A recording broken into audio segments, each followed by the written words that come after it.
portadores de su gloria, de su gloria.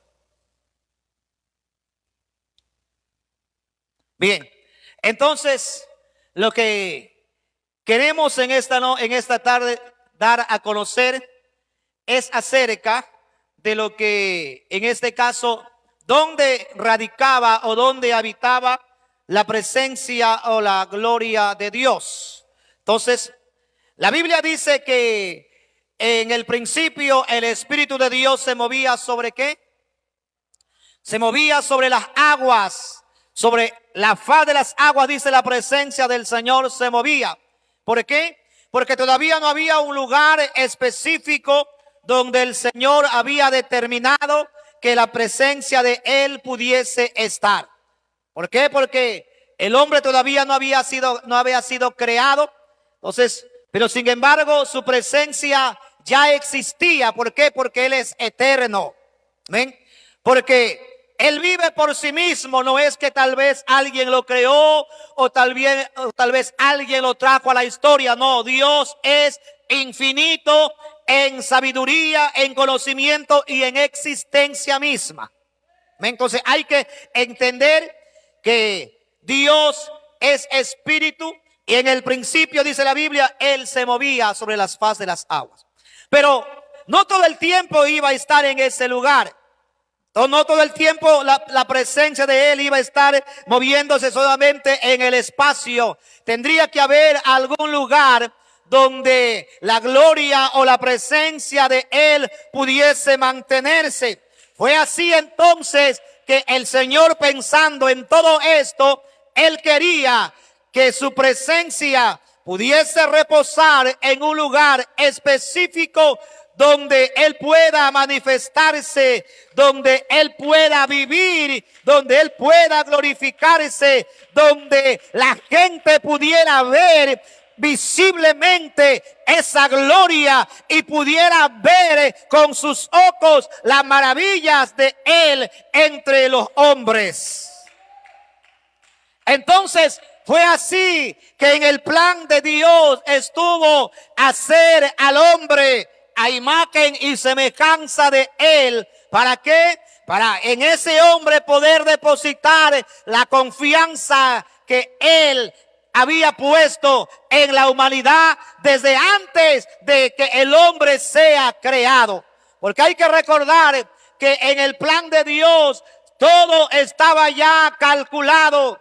Y antes de que la humanidad existiera, Él ya había puesto su confianza en la humanidad porque iba a traer a la humanidad a la existencia. Entonces fue así que el Señor hizo al primer hombre y a la primera mujer. Los puso en el huerto de el Edén. Los puso en ese lugar. ¿Para qué? Para que ellos pudiesen, en este caso, administrar todo lo que se iba a crear, todo lo que el Señor iba a hacer. ¿Para qué? Para que el hombre pueda disfrutar de la creación de Dios. Aunque había algo en lo cual el hombre estaba restringido, pero sin embargo Dios había puesto su confianza en él. ¿Por qué? Porque Dios quería un lugar donde poder habitar. Dios quería un lugar donde Él pueda habitar, donde Él pueda estar, donde Él pudiera manifestarse. No se iba a manifestar todo el tiempo en el espacio. No se iba a manifestar tal vez en una casa. No se iba tal vez a manifestar todo el tiempo en algún lugar físico como alguna estructura. Él quería algo más. Él quería tener una relación más personal y más íntima con su creación, con el hombre, con quien Él había tenido su mente desde el principio para crearlo. Entonces Dios tenía un plan para la humanidad y tenía que ese plan llevarse a cabo. Entonces fue así como Dios hizo al hombre, a la mujer y los puso en el huerto de el Edén. Entonces, y desde ese momento Él comenzó a tener una relación con el hombre. Comenzó a comunicarse con el hombre. El hombre escuchaba la voz de Dios y Dios hablaba al hombre. Y entre esa comunicación estaban ellos. Cada mañana venía el Señor, llamaba al hombre y el hombre decía, estoy aquí. Tenían una conversación, no sé qué clase de conversación han de haber tenido, pero me imagino que el Señor debe de haberle preguntado algo así, como por ejemplo, dime, Adán, ¿cómo está el campo? ¿Cómo están los animales? Dime, ¿estás disfrutando de lo que hoy tienes? Dime, ¿eres feliz en el huerto del Edén o necesitas algo más? Me imagino que Adán le decía al Señor, Señor, soy feliz porque tengo de todo, no tengo necesidad de nada. Estoy aquí, escucho tu voz, tengo comunicación contigo, tengo a mi esposa. ¿Qué más puedo necesitar? No necesito absolutamente nada más porque estoy en relación contigo. Me imagino que esa era la conversación que tenía el Señor con Adán. Pero bueno, llegó el tiempo en que Adán, por circunstancia de la vida, tuvo que salir del huerto del Edén por su desobediencia, por no haber acatado las órdenes que el Señor le dio desde el principio. Entonces, por la desobediencia de él, por haber tomado algo que no le correspondía, por haber tomado algo que no era propio de él, sino que se lo habían encargado, y por haber tomado esa atribución de haber tomado algo que no se le permitía a él tomar, tuvo que salir avergonzado del huerto del Edén juntamente con su esposa a labrar la tierra, a trabajar el campo, a sudar sudor de su cuerpo. ¿Para qué? Para poderse alimentar, para poder hacer que el campo pudiese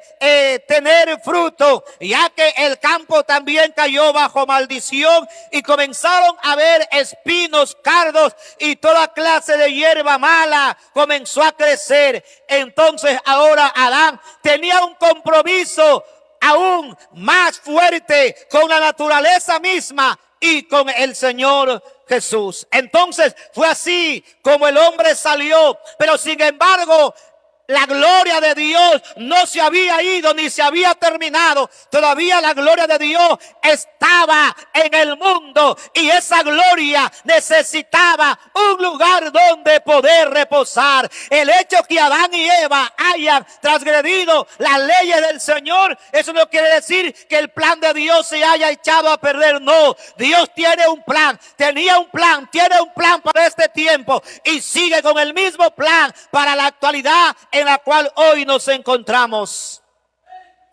Entonces, fue así como vino, ahora sí, la gente comenzó a multiplicarse, comenzaron a aparecer las personas, hasta que comenzó allá a aparecer también Moisés, comenzaron a aparecer los patriarcas y todo eso, pero encontramos que el Señor en su plan, Él le dijo a Moisés, Moisés, quiero que hagas algo donde mi gloria pueda reposar.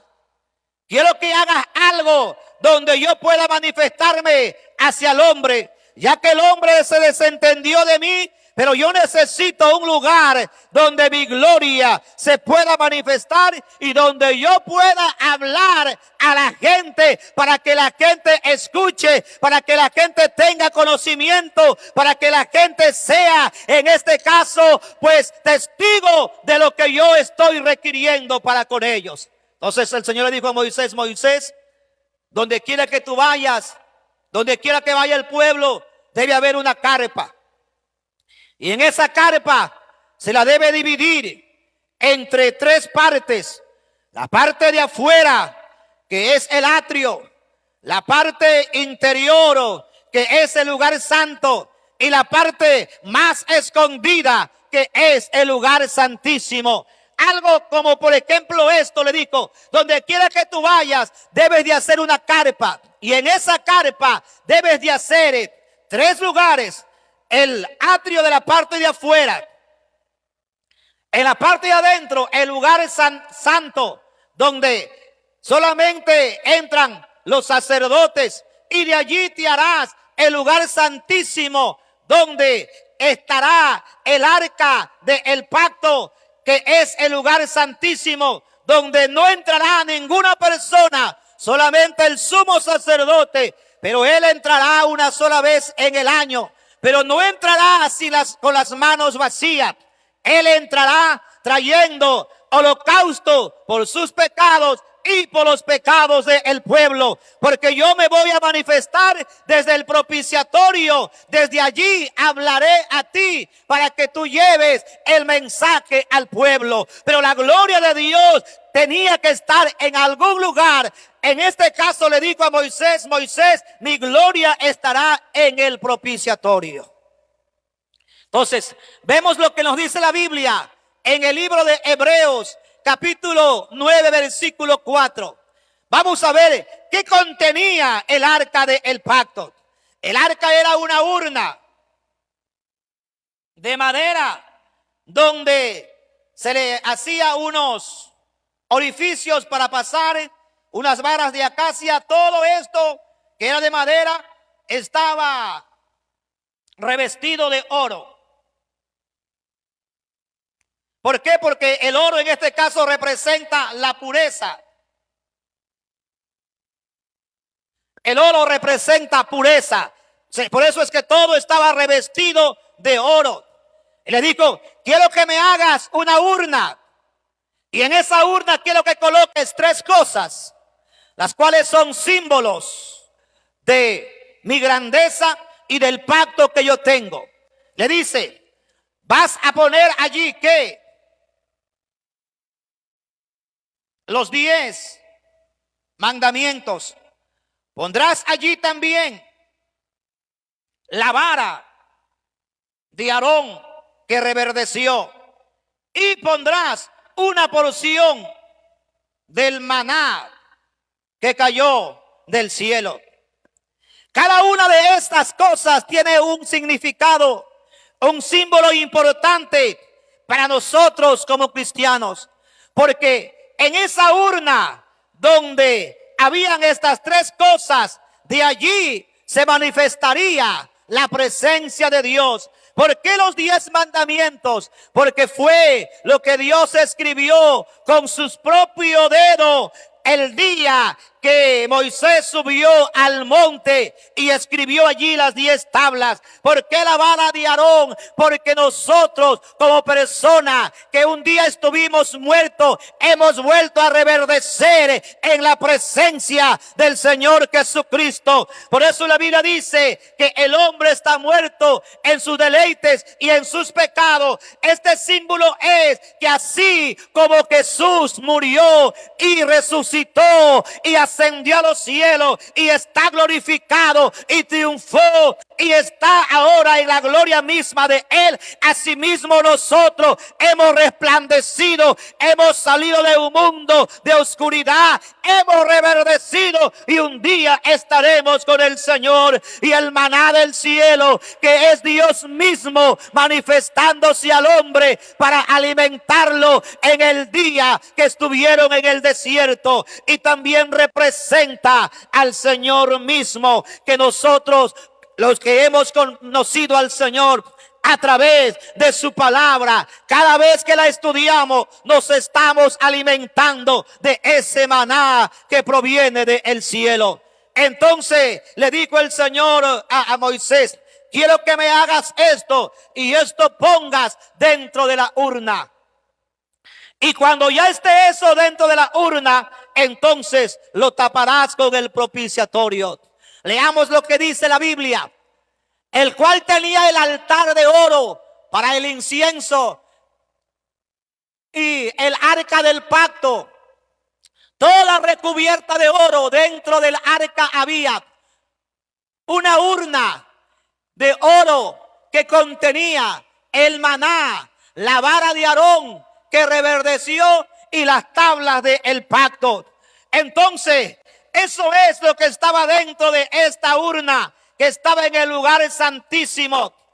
Entonces, esto era como el tesoro que había dentro de la urna. La urna en sí era de oro puro, digamos oro sí puro, macizo, que estaba revestido porque debajo había madera.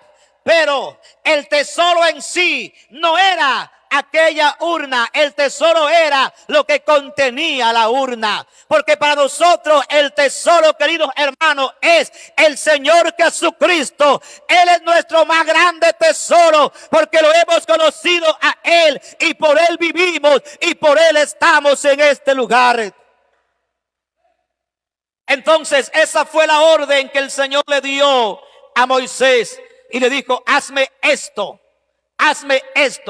pero encima pondrás el propiciatorio. El propiciatorio era lo que cubría y tenía 2 ángeles.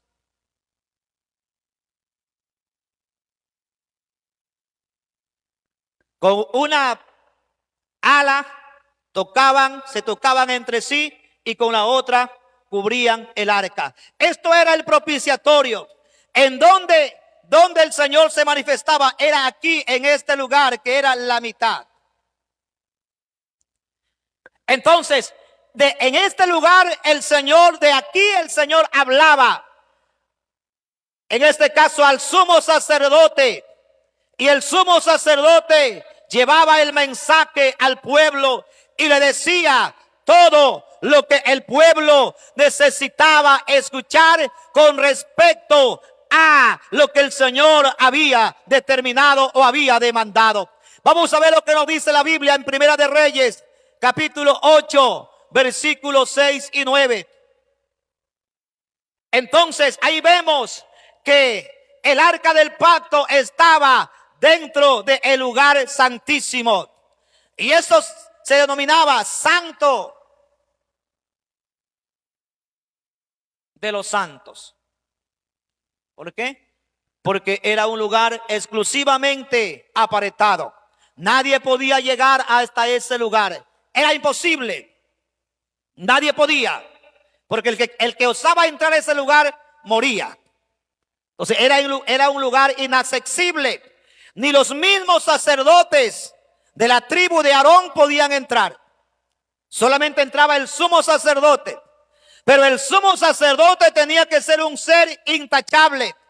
No debía de tener ni un rasguño en su cuerpo. Tenía que ser un ser completamente acepto. Ni siquiera sus uñas debían estar mal cortadas. Si sus uñas estaban mal cortadas, era impuro. No podía entrar a la presencia de Dios. Y era tan terrible poder entrar a ese lugar, porque si alguien entraba a ese lugar sin haber sido acepto, le ponían a él, le ponían unas cadenas, y en los hombros y en las pantorrillas, en este lugar, ponían unas campanillas. Si las campanas sonaban, era porque el hombre había sido acepto. Si las campanas no sonaban, desde acá tenían que alarlo, porque el hombre había muerto. El fuego de Dios no había caído sobre el holocausto, sino el fuego de Dios caía sobre el hombre que había entrado de una manera impura. Así que las personas, nadie quería entrar, porque ellos sabían que no estaban en condiciones. Solamente el sumo sacerdote una sola vez ingresaba. Una sola vez ingresaba dentro del templo. Pero no entraba con las manos vacías, como le digo, sino entraba con un animal para holocausto por los pecados de él y por los pecados, en este caso, del pueblo. ¿Qué dice la Biblia? Y los sacerdotes metieron el arca del pacto de Jehová en el lugar que es en el lugar, en el santuario de la casa, en el lugar santísimo, debajo de las alas de los querubines. Cuando dice debajo de las alas de los querubines, es el propiciatorio, ¿no? Entonces, mire lo que dice, por ejemplo, aquí en el libro de Éxodo, capítulo 25:20, dice así: y los querubines se extendían por encima las alas, cubriendo con sus alas el propiciatorio. sus rostros el uno enfrente del otro, mirando al propiciatorio, los rostros de los querubines. Dice, el 21 dice, y pondrás el propiciatorio encima de el arca, y en el arca pondrás el testimonio que yo te daré, y de allí me declararé a ti, hablaré contigo sobre el propiciatorio de entre los dos querubines que están sobre el arca del testimonio, todo lo que yo te mandare para que hables al pueblo de Israel. Entonces ahí encontramos, queridos hermanos, en este caso, cómo el Señor se manifestaba a través de el propiciatorio cuando había el holocausto. Si no había holocausto, el Señor no se manifestaba. Por eso es que el sumo sacerdote tenía que entrar una vez al año hasta este lugar para ofrecer sacrificio a Dios. Y si él entraba de una manera incorrecta, entonces él moría. Una vez que él entraba a este lugar que ese lugar es santísimo, aquí degollaba el animal y salpicaba la sangre en todo el lugar.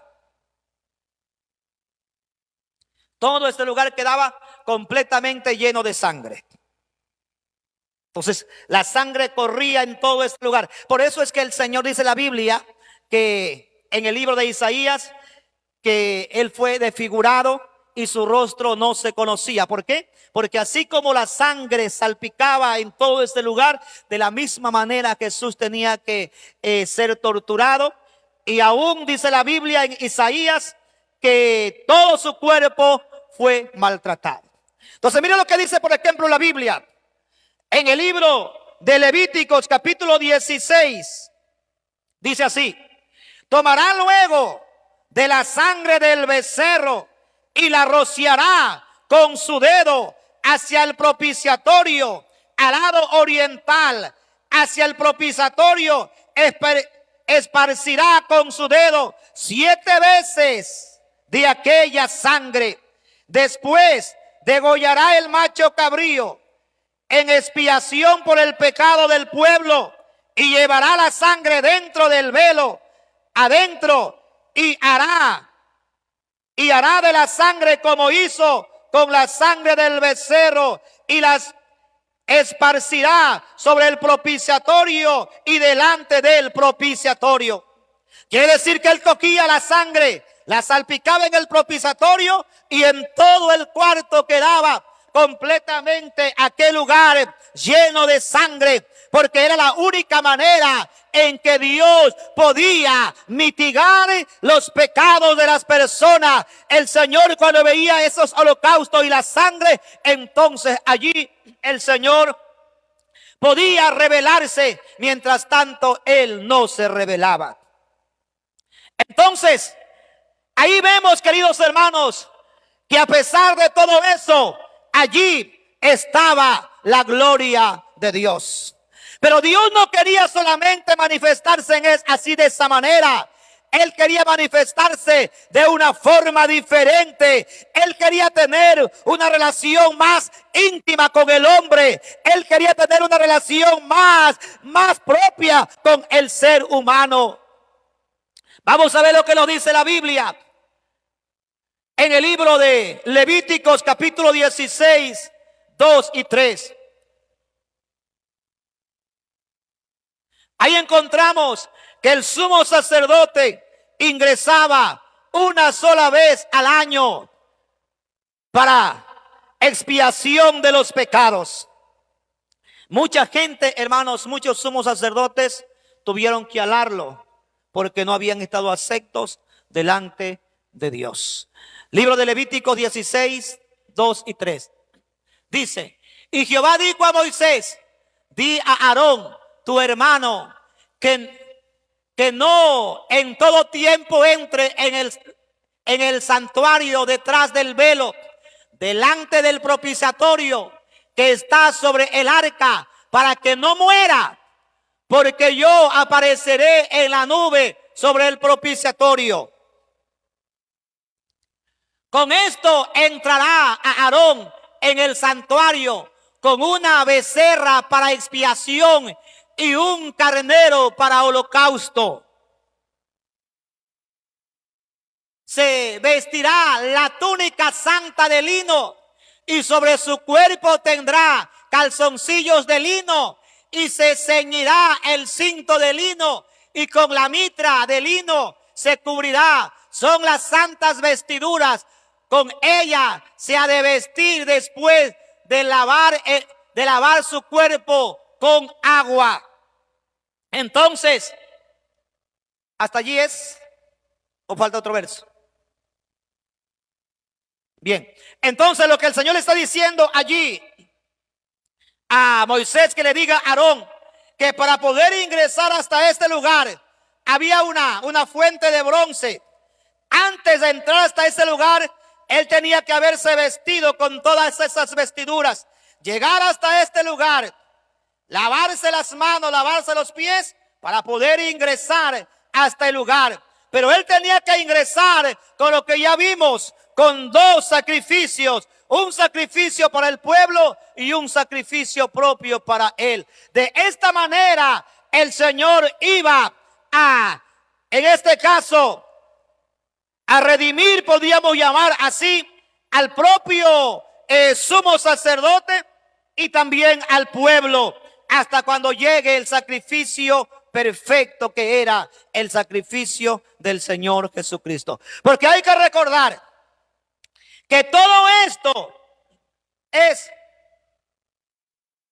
sombra de lo venidero. Eso quiere decir que todo lo que estaba ocurriendo en este lugar era sombra de lo que había de venir. Como por ejemplo, la fuente de bronce donde ellos se lavaban representa hoy el bautismo de nosotros. ¿Por qué? Porque cuando nosotros entramos a la presencia de Dios, en este caso, y conocemos al Señor, nuestro siguiente paso es el bautismo para perdón de nuestros pecados. Entonces ahí, una vez que ya queda limpio, entonces ahora sí la persona podía entrar a la presencia de Dios. Si la persona no se lavaba en este lugar, estaba impura.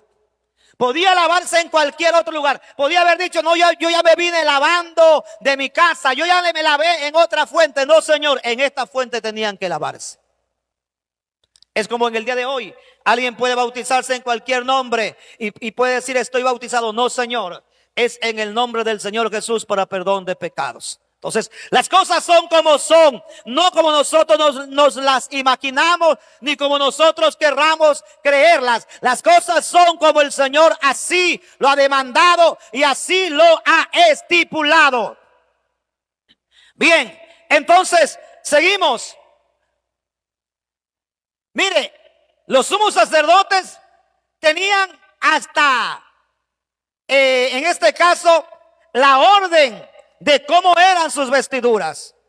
No era que él decía, bueno, yo soy sacerdote y me voy a hacer la misma túnica con tal tela. No, tenía que ser tal como el Señor le había demandado. Las mismas características, la misma tela, el mismo porte. Nada debía de añadirse ni nada debía de quitarse. No es que la túnica me la voy a hacer medio centímetro más arriba o medio centímetro más abajo. No, tal como el Señor lo había especificado. Porque si no estaba como el Señor lo había especificado, aunque sea tela, no podía ser acepto. Entonces, ahí vemos la seriedad, queridos hermanos. Ahí vemos el compromiso que Dios tiene con el hombre y que el hombre debe tener con Dios. Por eso es que dice la Biblia, sin santidad nadie verá a Dios. Porque desde el principio Dios estableció las cosas y Él no le dijo a Moisés, Moisés, anda y haz las túnicas y como bien les parezca a ellos que se las haga. No, el Señor le dijo, de este color, de este largo, de esta tela, tú la harás. Y si no quiere hacerla, entonces no se las puede poner. Entonces El Señor fue bien claro y bien explícito en todo lo que Él quería, cómo Él lo determinó y cómo está determinado para nosotros. Seguimos. Vamos a ver lo que nos dice la Biblia en el libro de Hebreos. ¿Qué fue lo que vimos ahorita?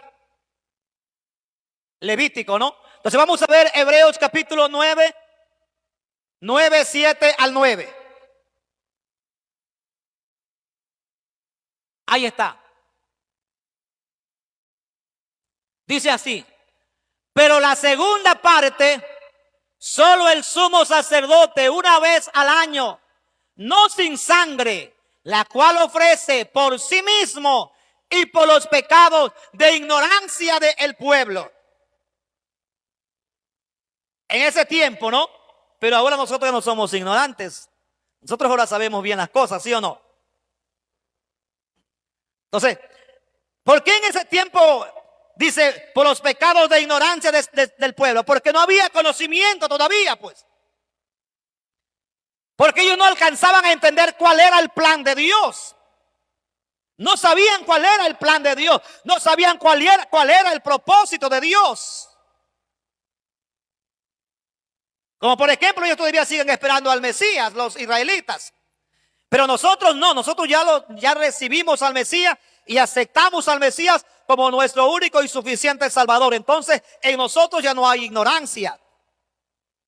Nosotros no podemos decir, yo también entonces voy a hacer las cosas por ignorancia. No, para nosotros ya no hay ignorancia, porque nosotros ya sabemos bien, sabemos quién es el Señor Jesucristo, sabemos por qué el Señor Jesús murió en la cruz del Calvario y qué fue lo que se cumplió en la cruz del Calvario, cuál fue el propósito por el cual el Señor Jesús murió en la cruz del Calvario.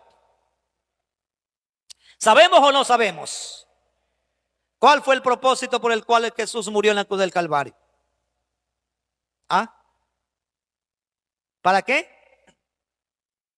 Para justificarnos. O sea, en otras palabras, el Señor Jesús con su muerte en la cruz del Calvario dijo, esto le damos de baja. Si usted no sabe eso, entonces está mal, pues. Entonces, recuerde que todo esto es símbolo, es sombra de lo venidero. Todo esto es sombra de lo venidero. Entonces, ¿por qué? Porque tenía un día que lo que se estaba haciendo tenía que llevarse a cabo, y una vez que se llegaba a cabo, entonces todo eso tenía que desaparecer. Entonces, esto yo le hago a usted como historia de lo que ocurrió y cómo es que el Señor trajo el plan de salvación a nuestras vidas. Pero eso no quiere decir que nosotros sigamos en esto, porque esto ya se terminó. Esto es sombra de lo venidero. Esto es sombra de lo que tenía que venir. Entonces, aquí estaba el candelabro de oro. Acá estaba la mesa con los panes de la proposición. Entonces, esto venía aquí así, así, así. Y daba el...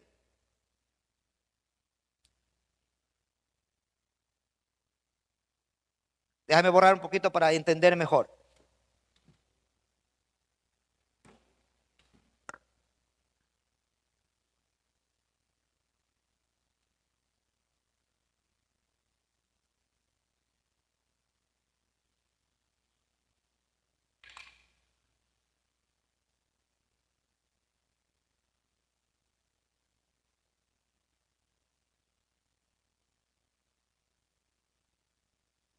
Entonces, todo lo que había aquí, desde la entrada, todo estaba diseñado. En la parte superior derecha estaba el candelabro de oro. En la parte inferior estaba la mesa de los panes de la propiciación. Y en la parte de atrás del velo estaba el lugar santísimo, lo cual simbolizaba y traía el dibujo de una cruz.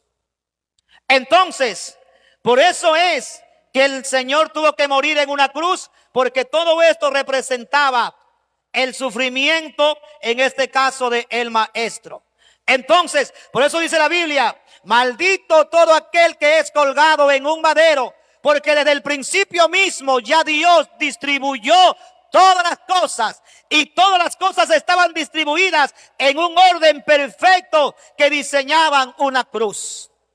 Por eso es que la parte de atrás estaba el lugar santísimo. ¿Por qué? Porque allí estaba la gloria misma del Señor. Entonces, mire, así se distribuyó y así estaba. Entonces, ¿cuándo se llevó a cabo todo esto? ¿Cuándo? ¿Cuándo se llevó a cabo todo esto que está aquí? ¿Cuándo se llevó a cabo? ¿Cuándo?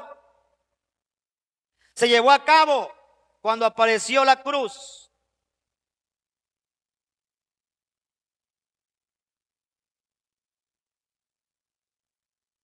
Y crucificaron al maestro. Entonces todo esto era sombra de esto. Una vez que el cuerpo está presente, la sombra ya no sirve. Una vez que el cuerpo está presente, la sombra ya no sirve.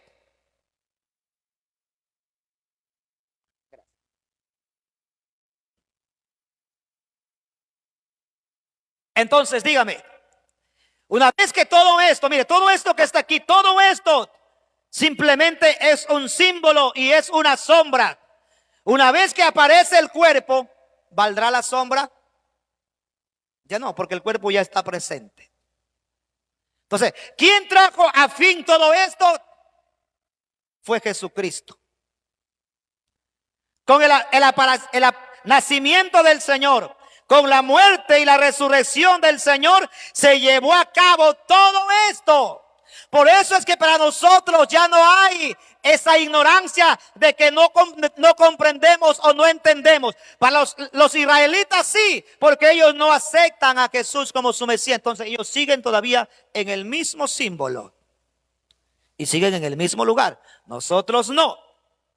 Si usted quiere seguir en el mismo símbolo y en el mismo lugar, eso quiere decir que usted no acepta la gracia de Cristo. Y la Biblia dice que el que no acepta, que el que pretende vivir todavía en la ley, ha caído de la gracia. ¿No es cierto? Entonces, por eso es que la Biblia dice allí, sí, eso es así más o menos, ¿no? Por eso es que la Biblia dice allí, por la ignorancia de ¿qué? Por la ignorancia de sus pecados, hablando no a la gente del tiempo en este caso de Pablo o en el caso de los discípulos. No está hablando en ese tiempo, está hablando de el pasado. Dice allí, así dispuestas estas cosas en la primera parte del tabernáculo, entran los sacerdotes continuamente para cumplir los oficios del culto. En la parte anterior, donde habla de la ignorancia, ahí está. Pero en la segunda parte, solo el sumo sacerdote, una vez al año, no sin sangre, la cual ofrece por sí mismo y por los pecados de ignorancia del pueblo. Porque ellos ignoraban todo esto. Ellos simplemente veían el lugar santo, el lugar santísimo, y que no podían entrar nada más. Pero no sabían qué era lo que había dentro. Ellos no tenían conocimiento de nada de eso. Ellos no sabían nada. Ellos eran ignorantes. Porque ellos lo que hacían era traer un becerro para que sus pecados sean ocultos nada más. Pero ellos no sabían realmente cuál era el símbolo de esto. Porque vivían en ese tiempo. Porque vivían. Es más o menos como que yo le pregunte a usted. Imaginemos que yo le pregunte al hermano Cristian. Hermano Cristian, descríbame cómo usted va a vivir en la Nueva Jerusalén. Imagínese que yo le diga, hermano Cristian, descríbame usted cómo será su vida en la Nueva Jerusalén. ¿Quién me podrá decir él? No sé. No sabe porque no tiene conocimiento, pues. Porque está en este tiempo, pues. Porque está en este tiempo. Entonces era lo mismo para ellos. Ellos eran ignorantes. Si le preguntaban algo, ellos no sabían nada. Porque estaban viviendo en ese tiempo. Pero nosotros que ya estamos en este tiempo y que entendemos estas cosas, ya no somos ignorantes, pues. Nosotros ya no, nosotros ya tenemos conocimiento y sabemos que todo esto es sombra de lo que había de venir, que era el nacimiento de Jesús, su muerte y su resurrección. Ahora dígame usted, ¿quién de ustedes es ignorante de esto?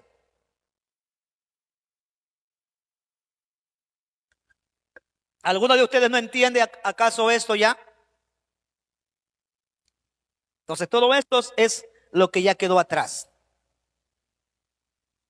Todo esto quedó atrás. Por eso allí el escritor de Hebreos está haciendo referencia a eso. Dice, ellos ignoraban, ellos sí eran ignorantes de todo lo que pasaba allí. De todo lo que había dentro, ellos eran ignorantes, porque lo único que hacían era, me pides un becerro, está bien, toma el becerro, mátalo, ahí va por mis pecados. Pero ellos ignoraban todo el proceso, todo lo que se hacía dentro, ellos ignoraban. Pero una vez que Jesús murió y resucitó, ya no.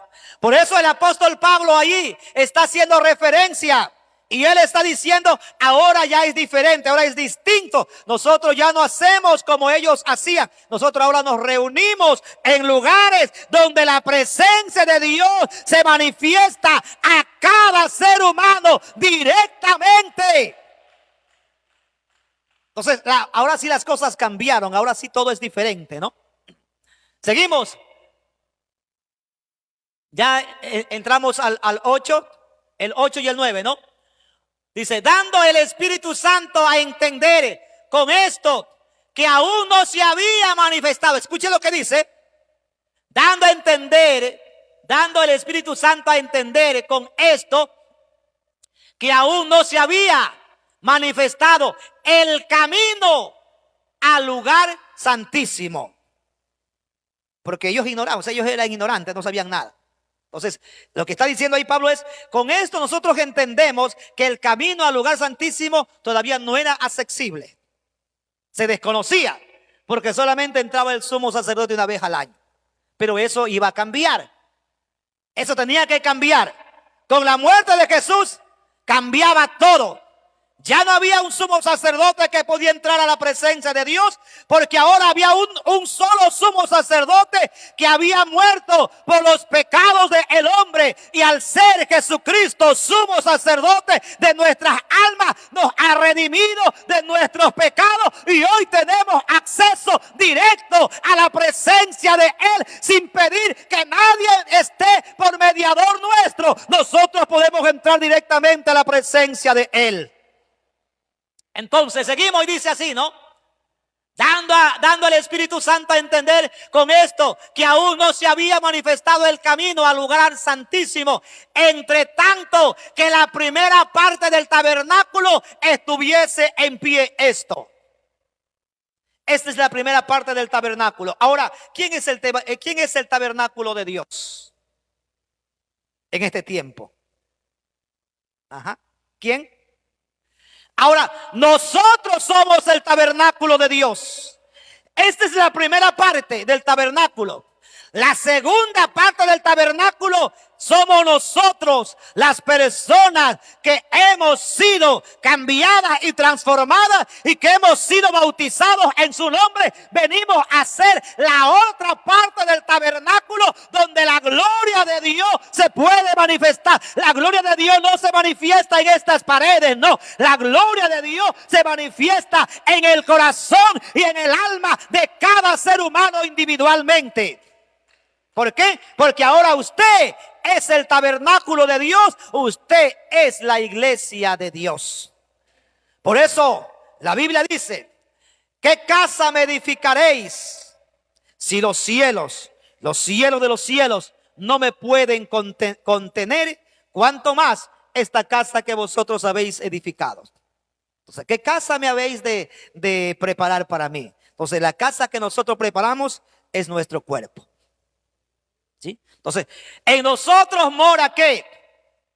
La presencia de Dios. Entonces, ya no hay necesidad del arca, Ya no hay necesidad del propiciatorio, ya no, porque la presencia de Dios debe morar en su vida y usted tiene directo acceso para conversar directamente con su Dios. Donde quiera que usted se encuentre, usted puede alzar sus brazos al cielo y decir: Señor, me conecto contigo. Mi espíritu y tu espíritu deben hacer conexión, porque yo soy tu casa, yo soy tu templo, yo soy tu habitación. Yo soy el lugar que he preparado para que tú vivas y mores en ella. Entonces, ya no hay necesidad de lo primero, porque hoy tenemos ya esto segundo, que es nuestro cuerpo. Ajá. Entonces dice, seguimos, entre lo cual es símbolo. Escuche lo que dice: lo cual es símbolo para el tiempo presente. Ahora sí ya llega Pablo y dice: todo lo que he hablado es del pasado, lo cual es símbolo para este momento, para el presente, hoy en el cual nosotros nos encontramos. Ahora sí, esto de aquí ha terminado, porque ya tiene Dios un lugar propio donde morar. Porque si el Señor no morara en nosotros, entonces tendríamos que tener esto. Y si existe esto, entonces ¿para qué nosotros estamos? Pues, si la presencia de Dios todavía se manifestara en esto, ¿nosotros para qué estamos entonces? ¿Para qué estaríamos? ¿Para qué estaríamos si la gloria de Dios se siguiera manifestando en lo primero, que es símbolo de lo presente? ¿De qué valdría nosotros estar aquí? ¿De qué valdría? No tendría sentido. No tendría sentido. Pero miren lo que dice la Biblia, ¿no? Lo cual es símbolo para el tiempo presente. Para ahora, en este tiempo. Para el tiempo presente. Según el cual se presentan ofrendas y sacrificios que no pueden hacer perfecto en cuanto a la conciencia al que practica ese culto. Hablando de esto. Porque si alguien en este tiempo hace esto, ese culto no sirve. Eso es lo que está diciendo Pablo. En este tiempo, si alguien hace esto presentando esto mismo, ese culto ya no sirve. No vale. No tiene ningún provecho. Es inservible. Es lo que está diciendo Pablo. Dice, porque no pueden hacer perfecto en cuanto a la conciencia al que practica ese culto. Si alguien está haciendo eso, todavía guardando esto y pensando que todavía la gloria de Dios aún sigue manifestándose como en el tiempo antiguo, simplemente está perdiendo el tiempo. Porque la gloria de Dios ya se manifestó en ese tiempo. Ahora la gloria de Dios es diferente, se manifiesta en cada persona. ¿Por qué cree usted que el Señor le dijo a los discípulos? Mire lo que dice. Por ejemplo, aquí en el libro de San Juan, capítulo 7.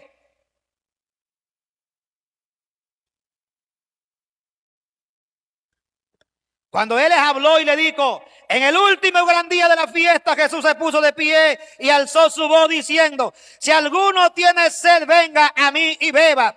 El que cree en mí, como dice la Escritura, de su interior correrán ríos de agua viva.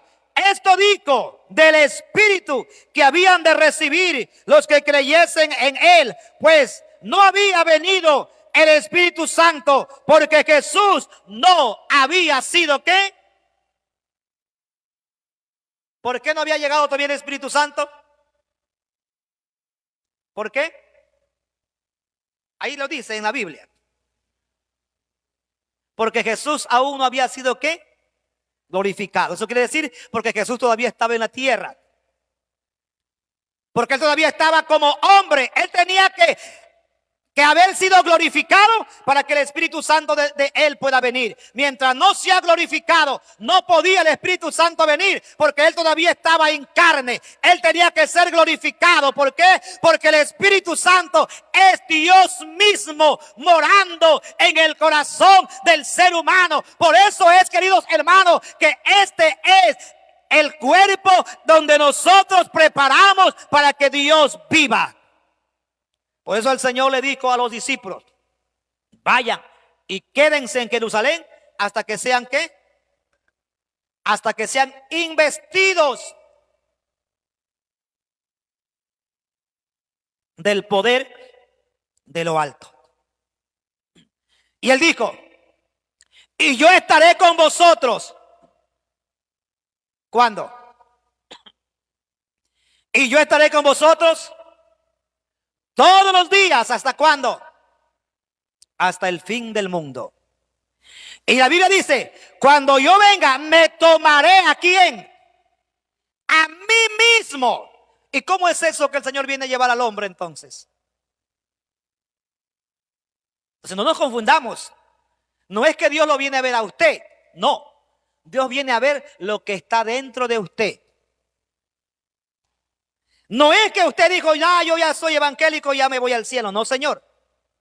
El Señor nunca dijo: yo voy a verlo a fulano de tal. Él dijo: yo iré y me tomaré a mí mismo. Ahora, vamos a borrar esto un ratito.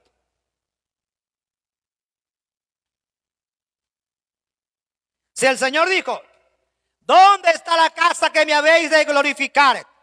Si los cielos de los cielos no me pueden contener, ¿cuánto más esta casa que habéis edificado?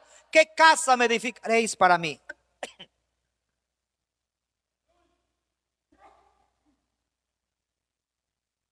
Imaginémonos, este es el hombre. ¿Qué casa le hemos edificado al Señor? Ajá. Esta es la casa.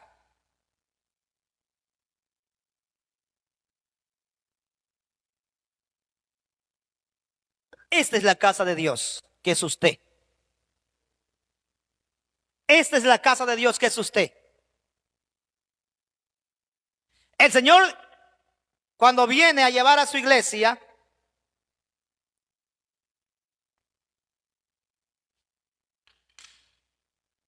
imaginémonos, aquí está el Señor, ¿no? En las nubes. La Biblia dice que vendrá en las nubes.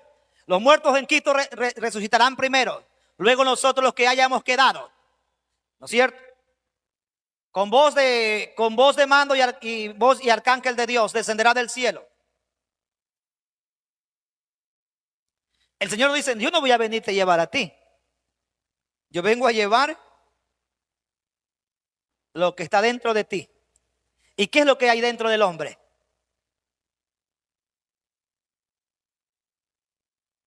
Jesús, a través del Espíritu Santo. Por eso dice: cuando yo venga, me tomaré a mí mismo. Nunca el Señor dice: voy a llevarlo a fulano de tal. No, dice: me tomaré a mí mismo. ¿Por qué? Porque esta es la casa que le hemos edificado y Dios debe de vivir en nosotros. Si el Señor no vive en nosotros, cuando Él venga y no se encontrará a sí mismo en su casa, no puede llevarlo. Por eso es importante, queridos hermanos, que nosotros preparemos nuestra casa y le digamos: Señor, esta es tu habitación, esta es tu casa. Por lo tanto, voy a vivir como es digno de vivir para que tú puedas quedarte en ella. Por eso es que la Biblia dice: sin santidad nadie verá a Dios. Sin santidad nadie, porque no es que usted va a hacer lo que usted quiera para que Dios viva aquí, pues usted tiene que hacer lo que Dios dice, lo que Dios ha determinado. Porque si usted no hace lo que Dios ha determinado, es fácil. ¿Qué hace Dios? Dice la Biblia que Él no puede habitar donde hay pecado, donde hay inmundicia. Entonces, ¿qué es lo que hace? ¿Okay? Se va donde haya otra casa.